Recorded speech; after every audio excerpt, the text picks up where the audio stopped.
for the Veritas Society and Wisconsin Right to Life, and the way that they use the technology that Heather just talked about to really impact the lives of women like my mom. You know, I don't know what brings you here tonight, but I know that there's one thing that we all have in common, and that's that we all have a story, right? So my story began in Little Rock, Arkansas. That's where I was born. I lived there for 9 years before my dad's job took us to Minneapolis, Minnesota. We braved about 5 years in the cold weather of Minneapolis. Our southern blood couldn't quite take it. And my parents said, let's move back to the south and go to Atlanta. And so I went to high school in the Atlanta area. And then my love for stories took me to the University of Georgia. And my plan was to major in broadcast journalism. So I did all the necessary things. I did all the internships. In my senior year of college, I had a life-changing encounter with the Lord. He met me at a student retreat weekend that I was supposed to be a college leader at. And he told me very specifically that my plan for my life was not the same as his plan. So that left me very confused. And I moved back home after I graduated from college. And that summer, on June 20th of 2004, my mom walked into my bedroom. She looked at me with tears in my eyes and she said, Lauren, I know that you've always known that you were born 13 weeks premature, but what you haven't known your whole life is all of the circumstances that led up to that premature birth. You see, when I found out I was pregnant with you, I wanted to have an abortion. And my mom proceeded to tell me the rest of the details of that story. As you can imagine, finding out that information was incredibly shocking. It was like a scene from a movie was unfolding right before my eyes. But that wasn't a scene from a movie. It was actually my life. And tonight, for the very first time, we have the opportunity. I don't want you to just hear the story from me. You're actually going to have the opportunity to hear it from my mother. So would you please join me in welcoming my mom, Karen Stahl.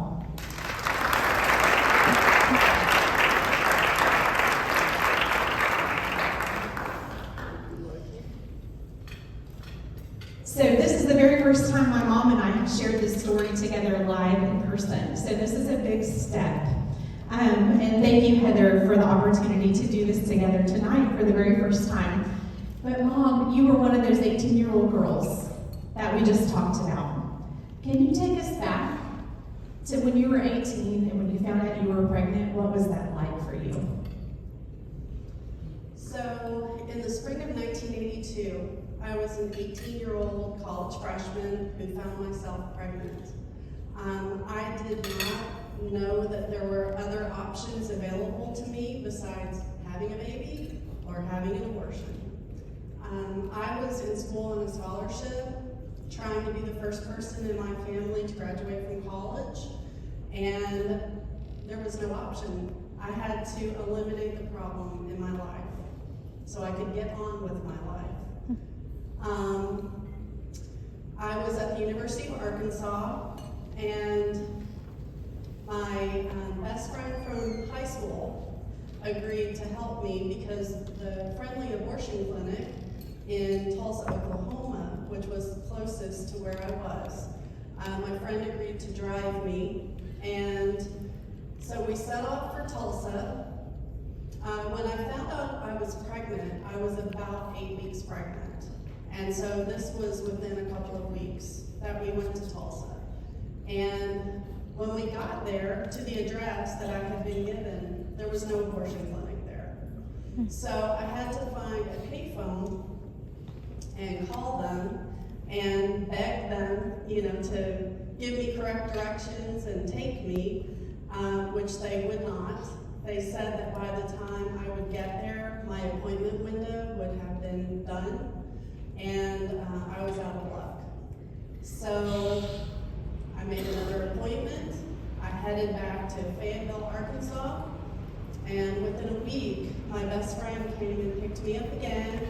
We headed to Tulsa, and the first thing they did when we got to the clinic, I apologize, you guys, I know that my face is like bright red. I feel like I'm like glowing. So my friend came and got me and took me to Tulsa. They did an ultrasound when I walked into the clinic.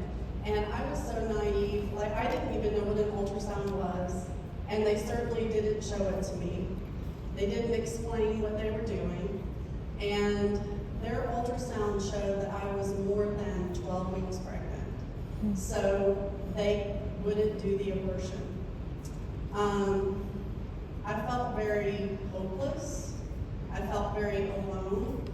My boyfriend, William, had told me in no uncertain terms that he would not participate in an abortion. He wouldn't drive me, he wouldn't pay for it, nothing. So I felt like it was me against the world, sort of.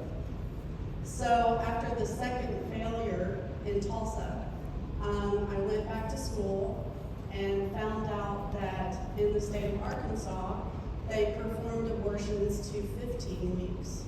So I made an appointment, and another friend from high school was going to drive me to Little Rock for this abortion. I had to get to her and spend the night before we set off the next morning. So William did agree to drive me to her house. We were driving through the mountains of northwest Arkansas, and it became so foggy that night that, like, at first we couldn't see the hood ornament on the front of the car, and then at some point we couldn't even see the lines on the side of the road. So William kept saying, we have to turn back, we have to turn back, and I was like, I know what you're doing, trying to keep me from eliminating my problem. And we did finally have to turn back because it was so unsafe. So the next morning, my friend came and got me. We drove to Little Rock, and the first thing they did was an ultrasound. Their ultrasound showed that I was more than 15 weeks pregnant, so they could not perform the abortion. So Lauren was like the incredible growing baby. And but the Little Rock Abortion Clinic was there for me, of course. And they referred me to a clinic in Dallas, Texas, and told me that they performed abortions to 20 weeks. And once again, I was so naive. I had no concept of what that looked like. I just thought, I have to get rid of my problem. So I took my final exams and got up from a chemistry final, and I headed to Dallas, Texas to get an abortion. So we went to the clinic. First thing they did was an ultrasound, and guess what happened? The ultrasound showed that I was 21.6 weeks pregnant, and they could only do abortions to 20 weeks. So I had a bit of a hysterical outburst in the abortion clinic, and once again felt alone and helpless and didn't know where to turn, thought my life was over. But they were there for me as well, and they referred me to another clinic across town that did abortions to 22 weeks. So by this point, I was smart enough that I realized that if we set off for that clinic, I would be more than 22 weeks pregnant, suddenly. So I got them to agree to take the ultrasound from the first clinic, and then we headed off. My friend who drove me to Dallas, her sister lived in Dallas, so we had a place to stay. And so we went to the second clinic, and they began the procedure. And at that point, it was a 2-day procedure. On the first day, they would insert dehydrated seaweed into the cervix, and as it would absorb body fluids, it would force the cervix open. And then you go back the next day and get the abortion. So I had that done. They told me to take Tylenol and rest overnight and come back the next day. So we went to my friend's sister's house, and as it turned out, her sister was pregnant and about as far along as I was. And she really didn't like me and didn't want to talk to me, but she talked to her sister. And she told her, I bet she can feel that baby moving inside of her. And so my friend came and said, do you feel the baby moving? And I said, no. And she said, well, do you have any like little fluttery feelings or like feelings that you feel like are gas? I was like, yeah. And she said, that's the baby moving. And of course I had no concept.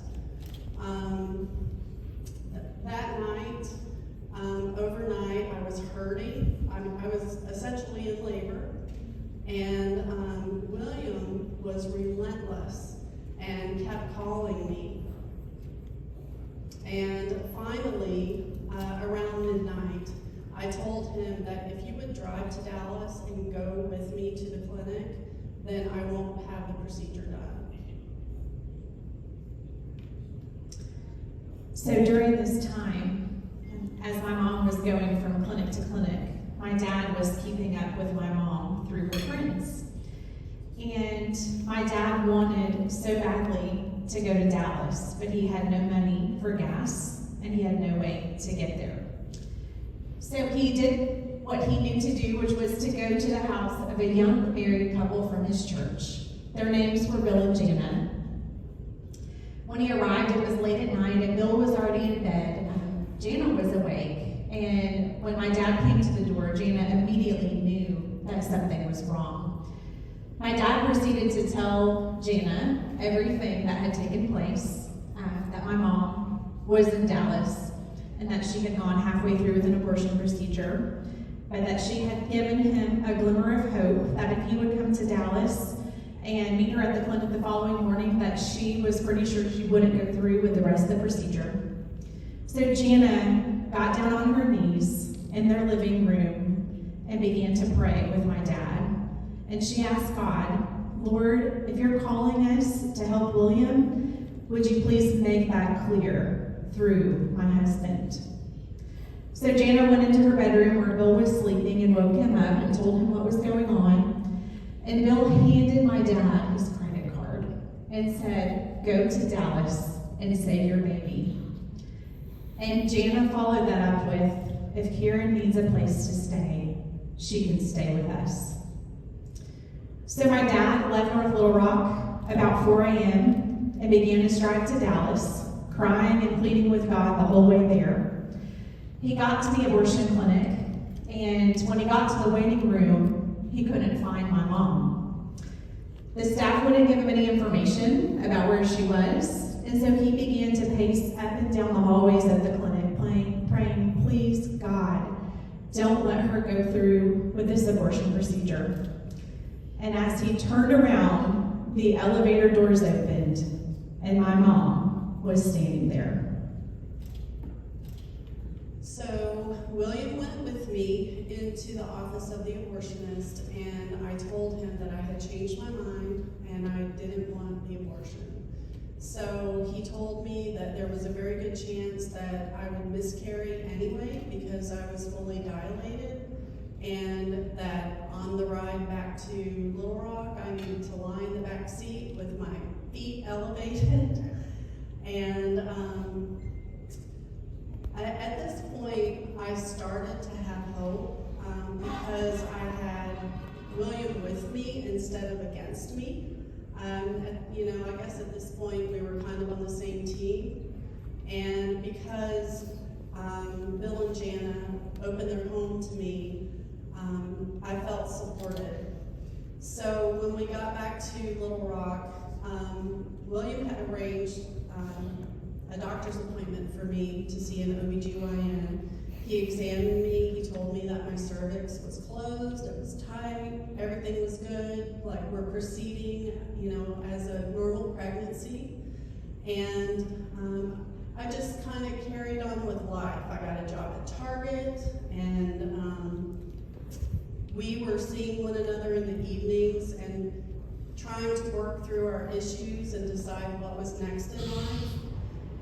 I had planned to place Lauren for adoption because I thought that's what was best. But God had other ideas. On the evening of July 20, or I guess early in the morning, on July 26, 1982, I woke up in the middle of the night and everything was wrong. And I went and told Jana what was happening, and she said, we need to go to the hospital. So we did, and the doctor examined me when I got there. They determined that I was in labor, and there was only a 5% chance that the baby would even make it because she was so premature. I was 26 weeks by their measurements. And by the way, none of these numbers made sense. Like these ultrasounds at the abortion clinics this was not real life. It did not add up. So here we were in the ER at a hospital, and now we're finding out that this baby isn't even going to make it, which you can imagine how crazy that must feel after God had worked so many miracles to save her life. So at that point, Lauren came really quickly after we got to the hospital. She was born at 8:23 in the morning in the amniotic sac, and the doctors picked her up and whisked her to the NICU, and William went with them, with them. At some point that day, I found myself alone in my room, and a nurse came in and asked me if I would like to see the baby. And I said yes. And no one knew that I planned to place her for adoption. And everything happened so quickly that all of that was kind of laid aside. So I went to the NICU and I saw her, and for the first time, and it was love at first sight. And I knew I couldn't give her away. So she spent 53 days in the NICU. She didn't have any health complications other than she needed to grow. And she came home on September 16th, and William and I got married on October 2nd, so she came to our wedding.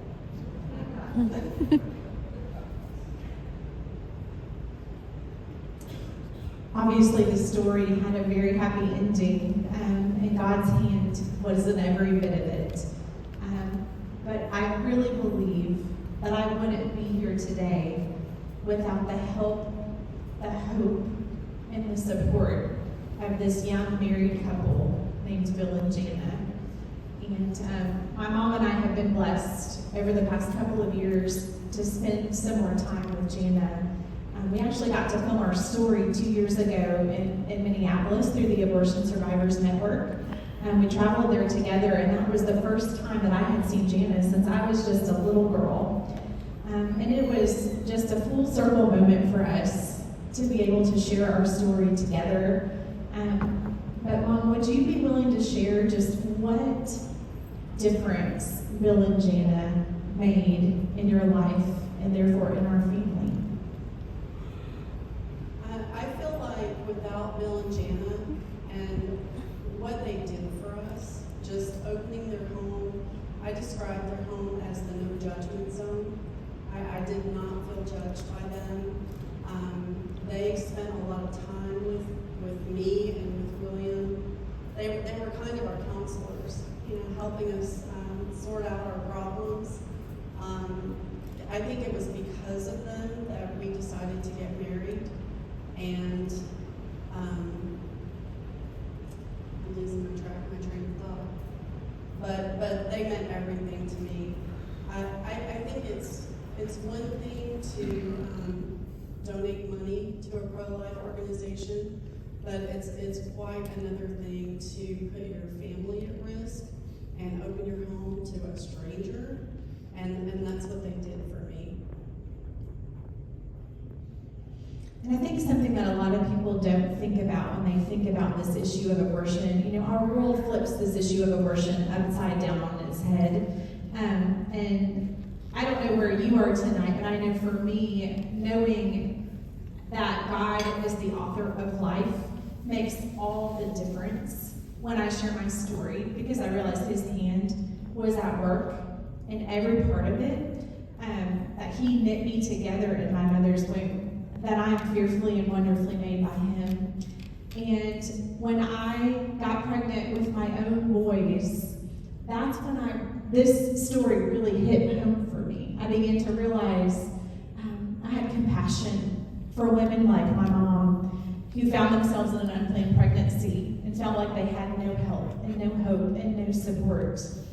And today, I'm so blessed to say that because of Bill and Jana's yes to God and my mom's courage and my dad's prayers, that this issue of abortion didn't just impact the two of us, it actually impacted future generations. This is a picture of my husband and my 3 boys, and I'm so blessed to be able to be a wife and a mom today because my mom chose life for me. And this is actually a picture of our extended family. My parents have 3 girls, and those 3 girls now have 5 grandsons. So we have a lot of fun when we get together, and all those boys are running around, and we pray that they will be godly men who like my dad, will also stand up and be that place of help and hope and support.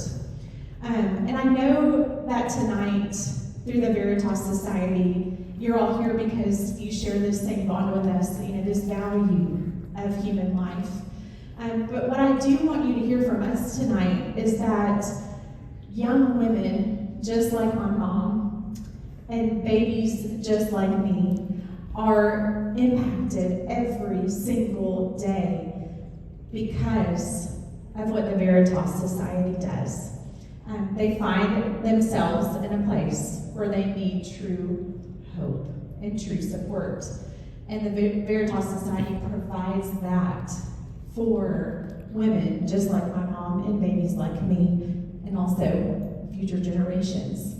And so this issue of life, it truly does matter. And today you have the opportunity to be like Jana and her husband Bill. This is a picture of Jana with us. You have the opportunity to be the hands and the feet of Jesus for a baby like me, for a woman like my mom, for a man like my dad, who truly needs real help, real hope, and real support.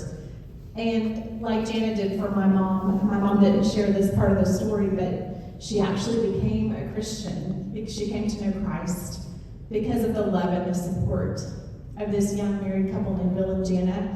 And we were just talking earlier today about how that has changed the trajectory of our life and of our home and of our family. And now I have boys who know Jesus because of what God did in my mom's life and in my story.